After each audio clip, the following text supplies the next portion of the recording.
Railroad Museum held an event tonight with local paranormal investigators. It was all in an effort to kick off the seasonal opening of the Railroad Museum. So they had an event with Para911.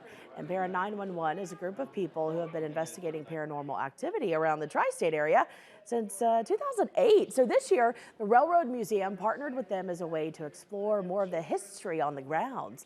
And leaders of the museum say they don't believe the grounds are haunted, but they do believe that workers are inhabiting it as a way to share their story.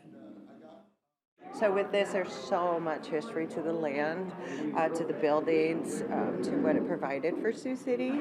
So we're excited to kind of share all of that and kind of give them a little history on the railroad, not just what they can walk through daily and see, but there's so much more to it.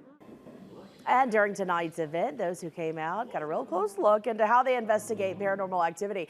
Para911 members shared their past experiences and what equipment they use. They also shared that much of their discoveries are not scary, they say, and are a little different than what people may see on TV shows or even in the movie.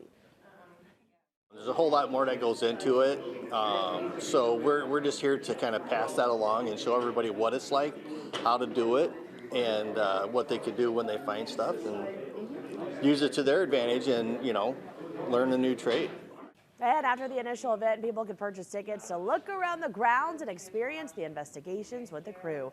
Para911 will return to the Railroad Museum during its fundraiser. That's happening April 6th. At that time, Para911 will show its new documentary about the investigation of the museum.